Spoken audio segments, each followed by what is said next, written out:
Welcome back to the program. For some people, it's not really Christmas until the boats are lit up in Port de Grave.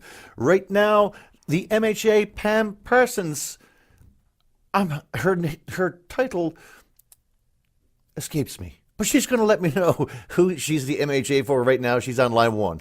Pam Parsons, how are you? Good evening, Daryl. Is it Harbour Grace Port de Grave? It is. It's Harbour Grace, Port de Grave. Here it is. I had a but the brain can sort of shut down here on live radio now and then. Well, there you go. But I always say it's strong Harbour Grace, Port de Grave. Listen, tell us about the event.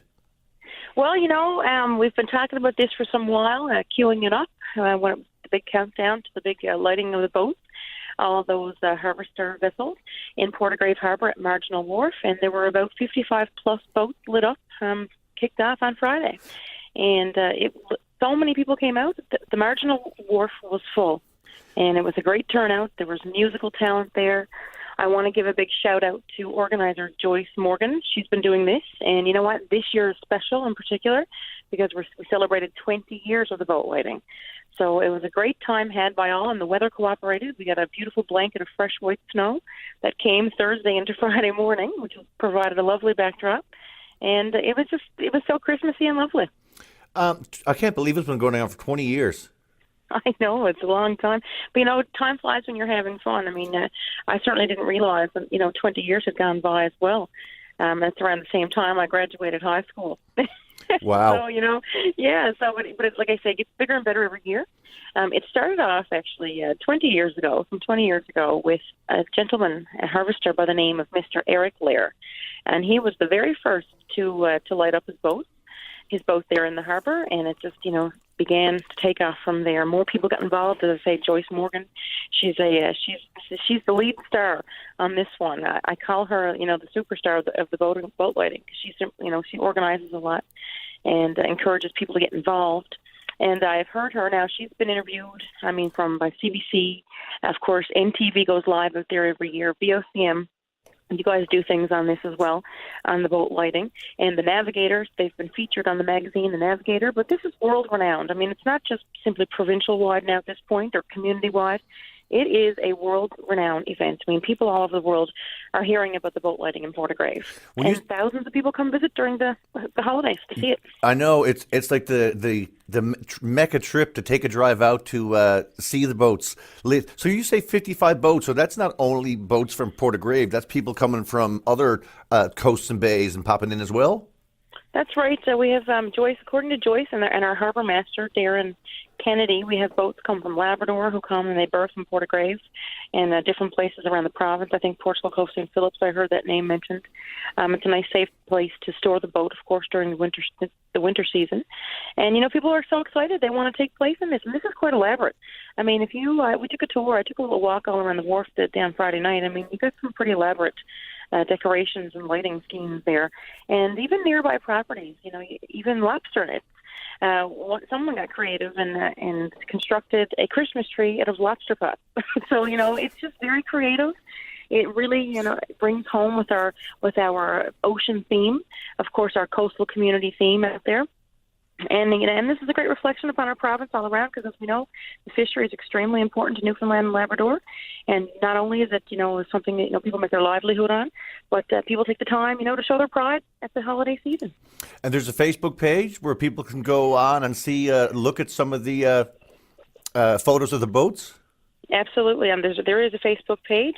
I think Joyce Morgan also heads up that page, and she provides lovely photography. She actually takes a lot of the pictures herself, and some of her work can be seen there, as well as other artists have come on board and embarked onto this beautiful spectacle. And so lots of great captions, pictures of the boat lighting, and they're just beautiful. It's worth your while. Take a look. I certainly encourage anyone, especially on the Avalon Peninsula, if you can, make your way to Port de Grave, this Christmas season. Take in that spectacle. It is absolutely beautiful. And it's unique, it's something that we can certainly call our own. And so these 55 boats, the lights will be on until Old Christmas Day, so to speak, I guess? Yes, that's my understanding. We love the Christmas season all throughout Harbour Grace, Port de Grave. And, it's kind of got that old-fashioned Christmas feeling in Port de Grave because, as I said, it is a coastal community. They even had the mummers make an appearance down there on Friday night. Mm-hmm. The mummers came out and did a dance, and Santa Claus also. And also, too, another sign that this event is getting bigger. You're big when you have Ziggy's. Ziggy's feel goods on site, and they're able to do some business there, and there was quite the demand for those French fries on Friday night. So it's clearly growing, and more people are really appreciating this event. How many people were there? I was on stage and I bought greetings, and I didn't get a count, but the Marginal Wharf was full, so much to the point that they have to get the North Avalon Wolverine. Search and Rescue Wolverines. They come in and they direct traffic. They do the traffic control. Also, a hats off to the volunteer department, the Bay Roberts Volunteer Fire Department, as well. I mean, these guys handle our traffic, and I mean they've got a parking plan all in place. But I would venture to say hundreds were there, and as I said, most of these people are visiting. I mean, there's a lot of local people who take in this event every year. But when I do bring greetings and I'm on the stage and I ask for a show of hands, how many people are visiting from outside our community?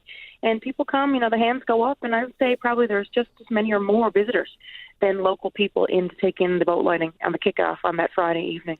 So if you've been the person who every year has said, I really need to get out to Portagrave to see that, make this the year. Because 55 boats, it sounds like a pretty spectacular display. It could be even a few more. Last when I chatted with the Harbour Master, Darren Kennedy, it was 55, but he was anticipating some more. So anywhere between 50, 55, and 60 for sure, boats. And, you'll see. And like I said, it's worth your while, to come and take a walk to the wharf, have a look. And also, tourism. This is a big tourism attraction, obviously in the off season, the winter months. And we're doing that. That's a goal of our government, our provincial and federal government, and of course the local community and residents who have now created what is called the Portagrave Heritage Society, the Portagrave Peninsula Heritage Society. And I'm happy to say, Daryl, that also my colleague, Member of Parliament Ken MacDonald for the Avalon, was accompanied, of course, by me and as well as the society, and we got to announce some significant dollars out there for tourism initiatives to develop a Green Point Lighthouse, the lighting station out there, as well as the St. Mark's Heritage Church in that complex. So it was about over $154,000 announced between the provincial and federal government on Friday night. Santa Claus comes early.